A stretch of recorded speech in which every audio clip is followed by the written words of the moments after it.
Boa noite, meus irmãos, sejamos todos bem-vindos, que a paz de Jesus possa envolver os nossos pensamentos, os nossos corações. Vamos dar início à nossa reunião e para fazer a harmonização do nosso ambiente, vamos convidar o nosso companheiro Ari para fazer a leitura da página. Boa noite, meus irmãos, muita paz. A página é do livro Fonte Viva, pelo Espírito Emmanuel, psicografia de Francisco Cândido Xavier. A página é Busquemos o Melhor. Por que reparas o argueiro no olho do teu irmão? Disse Jesus, anotou Mateus, no capítulo 7, versículo 3. A pergunta do mestre, ainda agora, é clara e oportuna. Muitas vezes, o homem que traz o argueiro num dos olhos, traz igualmente consigo os pés sangrando. Depois de laboriosa jornada na virtude, ele revela as mãos calejadas no trabalho e tem o coração ferido por 1000 golpes da ignorância e da inexperiência. É imprescindível habituar a visão na procura do melhor, a fim de que não sejamos ludibriados pela malícia que nos é própria. Comumente, pelo veso de buscar bagatelas, perdemos o ensejo das grandes realizações. Colaboradores valiosos e respeitáveis são relegados à margem por nossa irreflexão em muitas circunstâncias, simplesmente porque são portadores de leves defeitos ou de sombras insignificantes do pretérito, que o movimento em serviço poderia sanar ou dissipar. Nódulos da madeira não impedem a obra do artífice e certos trechos empedrados do campo não conseguem frustrar o esforço do lavrador na produção da semente nobre. Aproveitemos o irmão de boa vontade na plantação do bem, olvidando as insignificâncias que lhe cercam a vida. Que seria de nós se Jesus não nos desculpasse os erros e as defecções de cada dia? E se esperamos alcançar a nossa melhoria, contando com a benemerência do Senhor, por que negar ao próximo a confiança no futuro?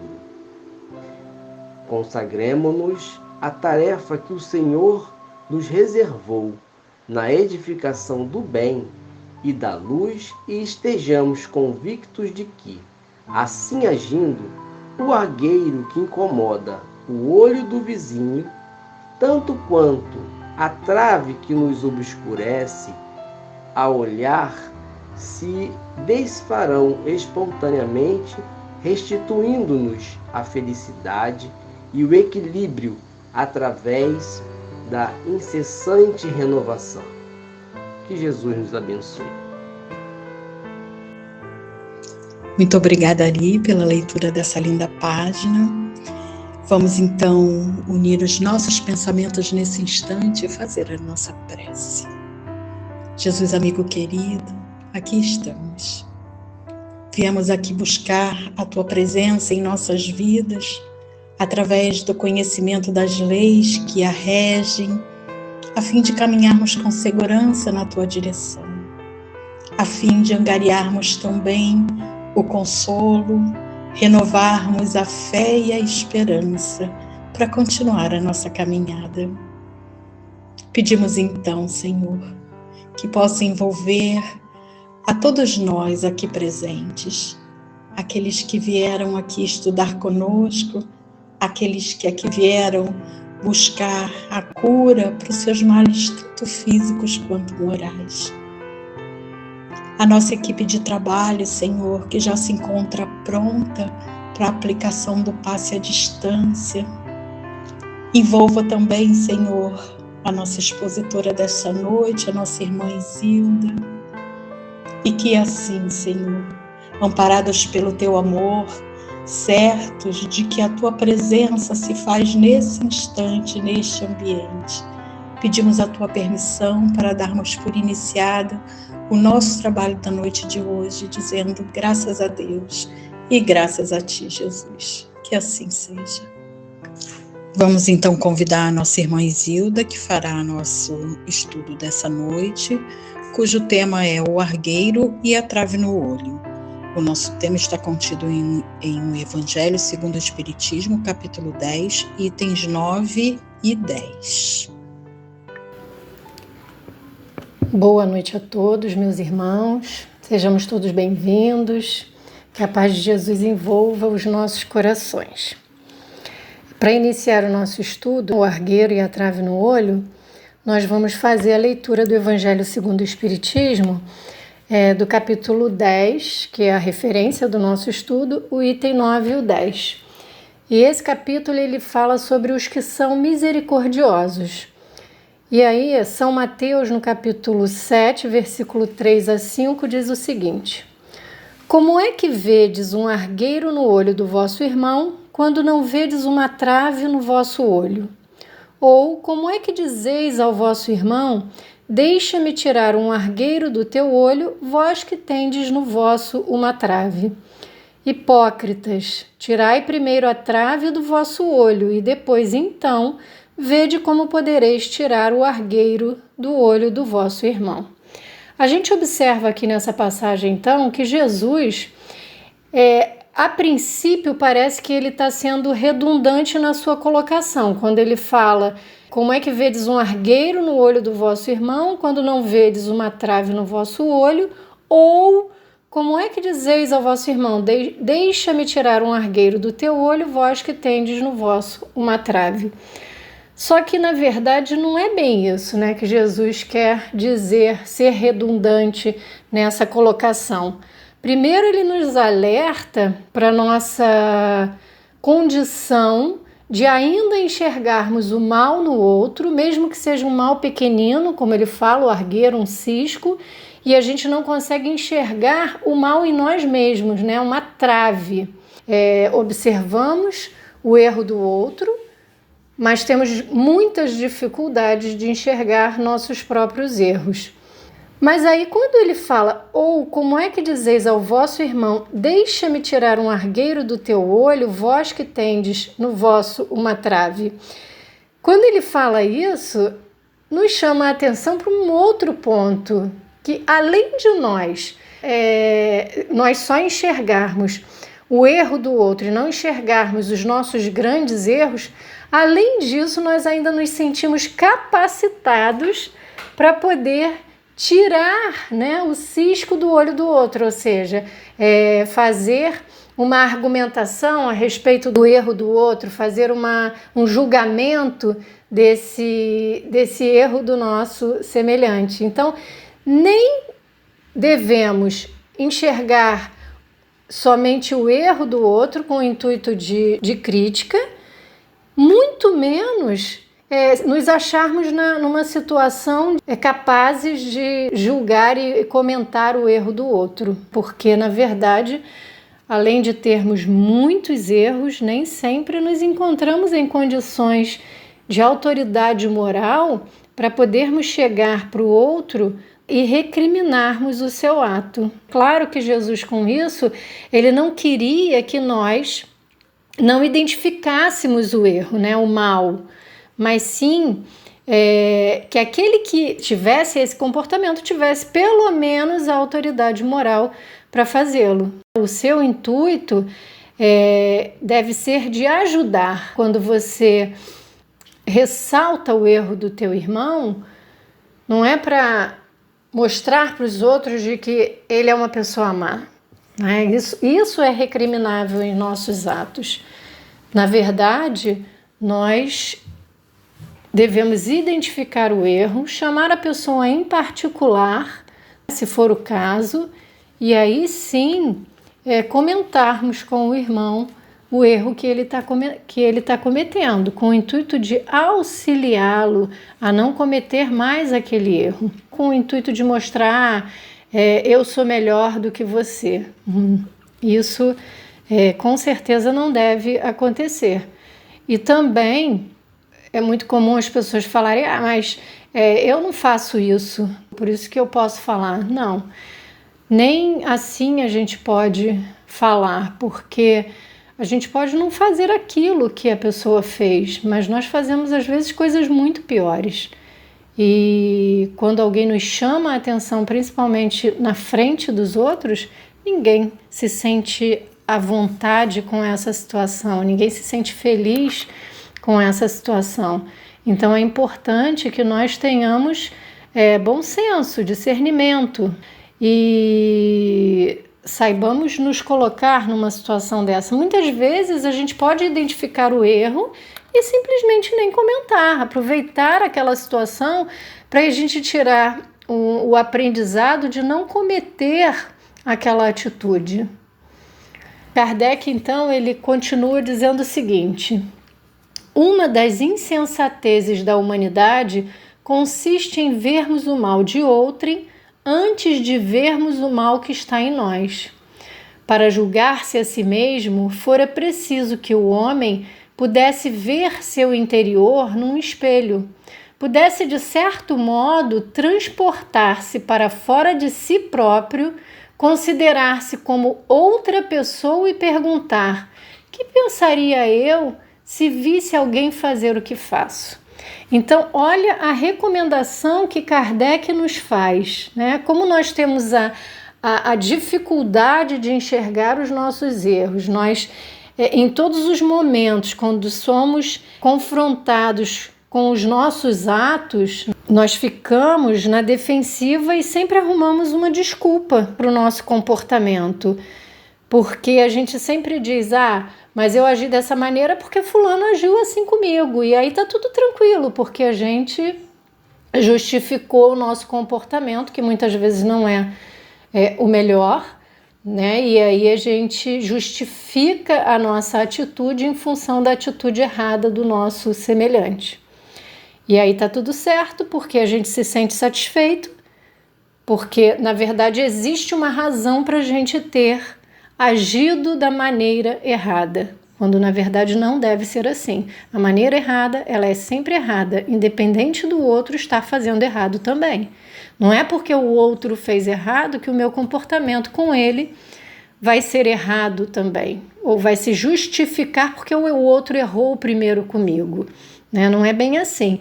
E aí Kardec nos dá essa dica, né, de como podemos trabalhar isso em nós, né? Ele diz que precisamos, né, ver o nosso interior num espelho, que a gente possa, como se fosse assim, que nós saíssemos do nosso corpo, nos olhássemos de fora e nos perguntássemos: que pensaria eu se visse alguém fazer o que eu faço? E aí a gente lembra de uma questão que é muito conhecida no Livro dos Espíritos, a questão 919A, onde Kardec pergunta aos espíritos qual o meio prático mais eficaz que tem o homem de se melhorar nesta vida e de resistir à atração do mal. E aí os espíritos respondem: um sábio da antiguidade vos disse: conhece-te a ti mesmo. E aí Kardec, ele continua: conhecemos toda a sabedoria desta máxima, porém a dificuldade está precisamente em cada um conhecer-se a si mesmo. Qual o meio de consegui-lo? E aí, essa é uma resposta de Santo Agostinho, e é uma resposta assim bem longa, mas eu vou assim destacar as partes que são mais importantes como uma dica de como fazermos esse autoconhecimento. Porque esse autoconhecimento, ele é extremamente importante para que nós possamos identificar o mal que ainda existe em nós. Primeiro precisamos identificar esse mal, essas más tendências que nós ainda temos, para depois podermos trabalhar em cima delas e nos melhorarmos. Se nós não fazemos essa autoavaliação, né, esse exercício diário do nosso comportamento, a gente vai estar sempre justificando os nossos erros porque o outro errou também. E se a gente fica nessa situação, a gente não consegue evoluir e não cumpre o objetivo pelo qual nós estamos aqui, que é nos melhorarmos, buscarmos a nossa evolução espiritual. E aí Santo Agostinho fala assim: fazei o que eu fazia quando vivi na terra.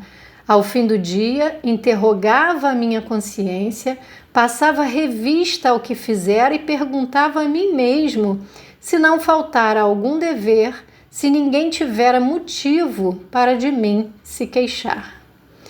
Interrogai-vos sobre o que tendes feito e com que objetivo procedestes em tal ou tal circunstância, sobre se fizestes alguma coisa que, feita por outrem, censurarias, sobre se obrastes alguma ação que não ousarias confessar.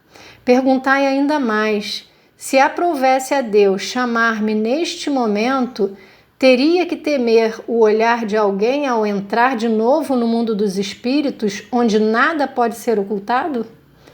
Então, Santo Agostinho nos dá dicas assim importantíssimas, porque fazer esse exercício diário de fazer uma revista do nosso dia e identificar o nosso comportamento, o que nós fizemos, se fizemos alguma coisa errada, se poderíamos ter agido de maneira diferente, se durante esse dia, se nós observássemos que uma outra pessoa tivesse esse comportamento, será que eu ia recriminar esse comportamento no outro? Essa é a melhor maneira da gente identificar se agimos da maneira certa ou da maneira errada, né? E aí ele coloca essa pergunta que é muito importante: se aprovesse a Deus chamar-me neste momento, teria que temer o olhar de alguém ao entrar de novo no mundo dos espíritos, onde nada pode ser ocultado? Será que eu teria vergonha dos meus atos se hoje Deus me chamasse ao mundo espiritual novamente? Ou será que eu estaria com a minha consciência tranquila por ter conseguido cumprir a minha missão? Ou pelo menos tentado, né? Porque, como dizem os espíritos, reconhece-se o verdadeiro espírita pelo esforço em domar as suas más tendências, no esforço que ele faz para a sua transformação moral. Então, quando a gente pelo menos se esforça para isso, porque não é uma tarefa fácil e nós sabemos disso, nós estamos no caminho certo, porque vai chegar um momento que vai ser mais fácil. E aí Santo Agostinho fala: examinai o que pudestes ter obrado contra Deus, depois contra o vosso próximo e finalmente contra vós mesmos. As respostas vos darão ou o descanso para a vossa consciência ou a indicação de um mal que precise ser curado. O conhecimento de si mesmo é, portanto, a chave do progresso individual.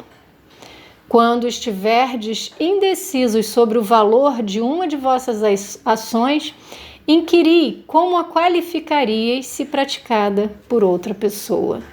Então, esse comportamento de colocarmos as nossas ações no outro, como se o outro tivesse as cometendo, o que nós falaríamos?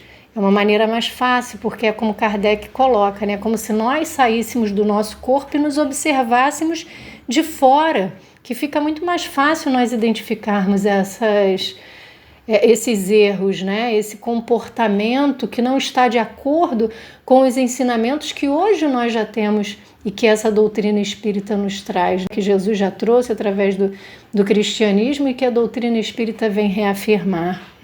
Então, é importante nós fazermos esse exercício de autoconhecimento, como Santo Agostinho nos aconselha, porque muitas faltas que nós cometemos, elas nos passam despercebidas durante o dia.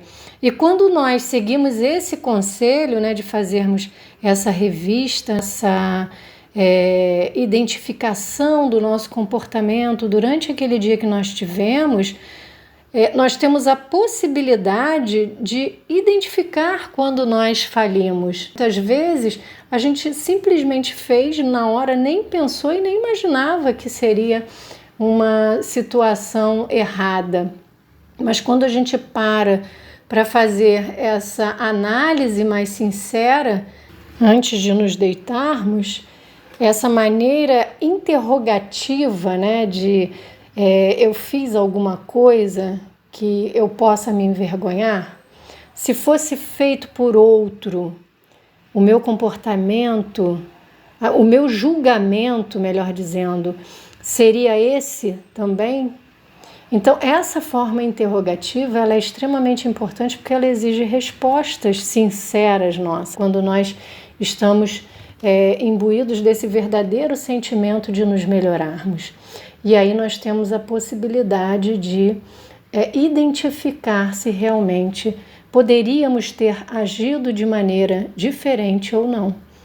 E aí termos a possibilidade de parar de justificarmos os nossos erros, porque quando é com o outro, a gente não tem tanta condescendência, mas quando é conosco, nós somos extremamente indulgentes.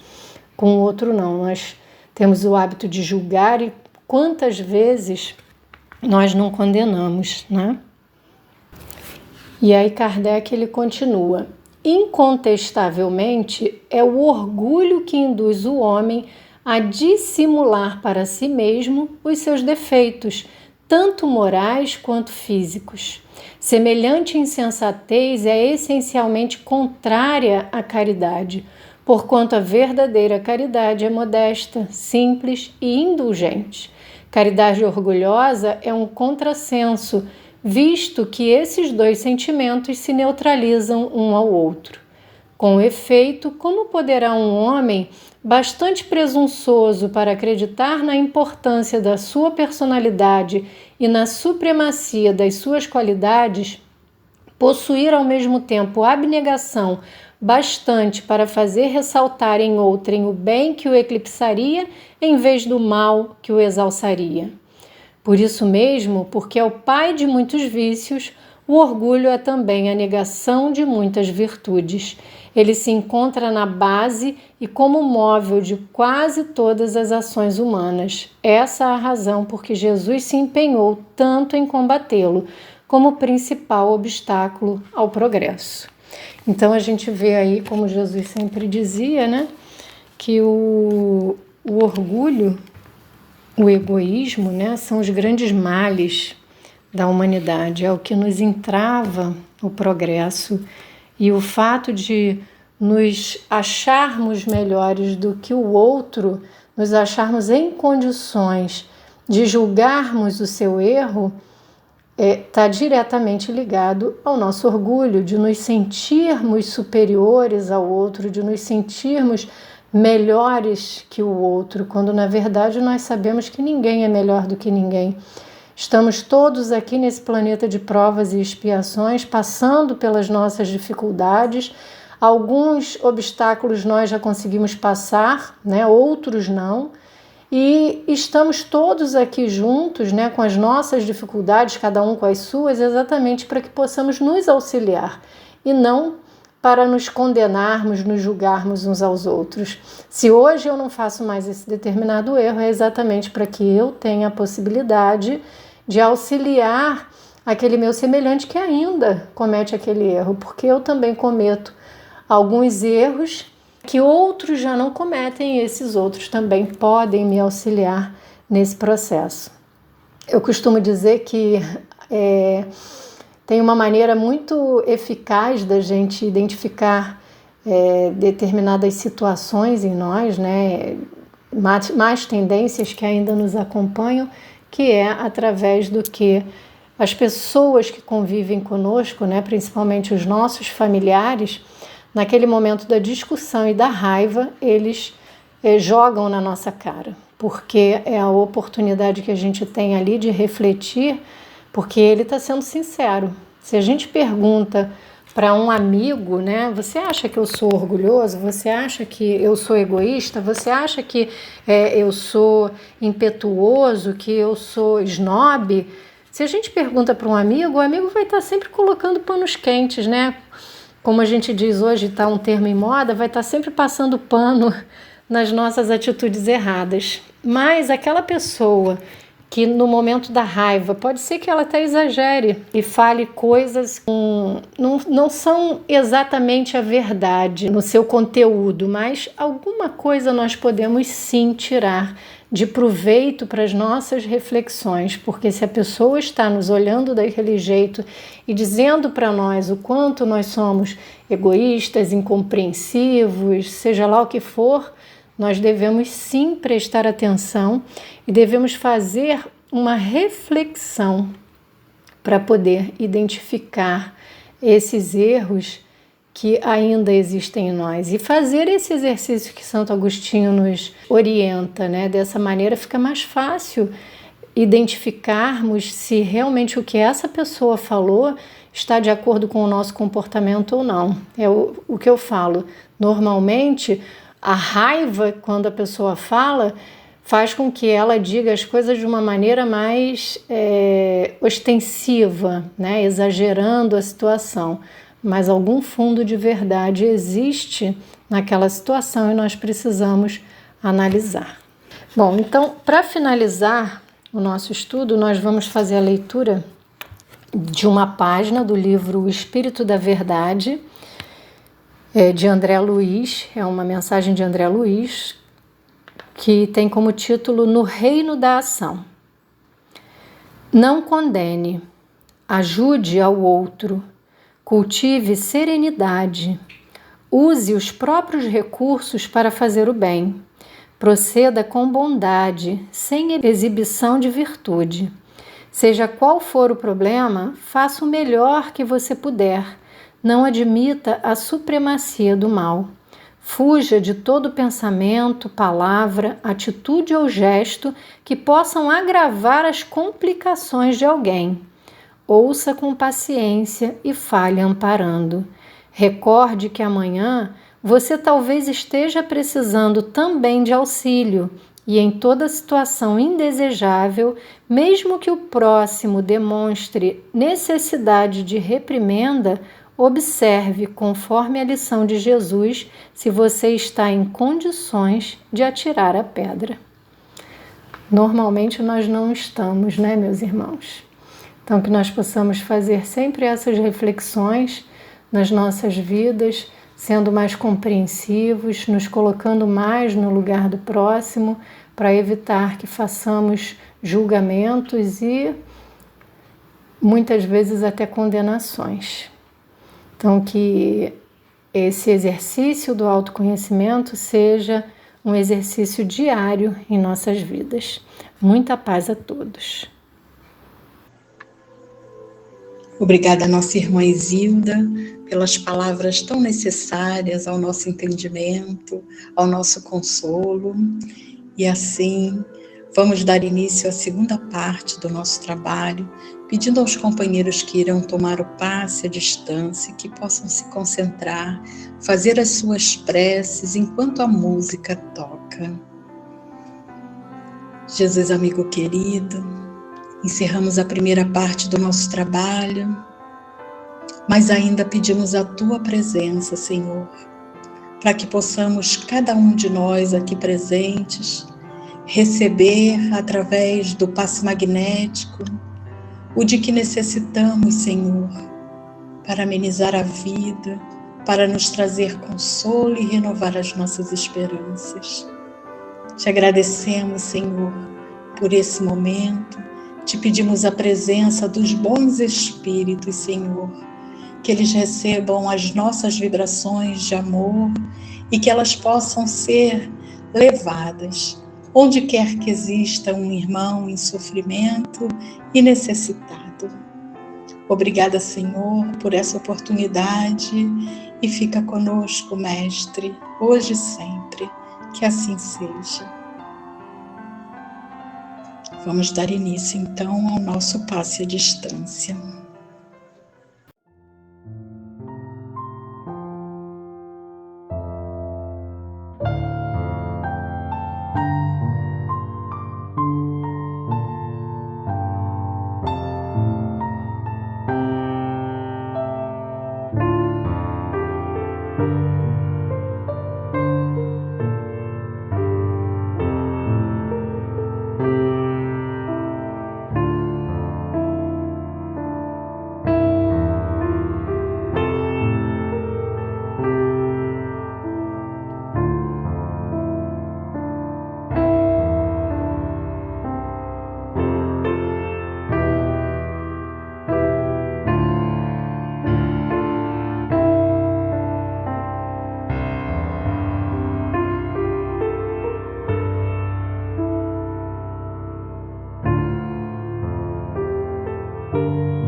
Música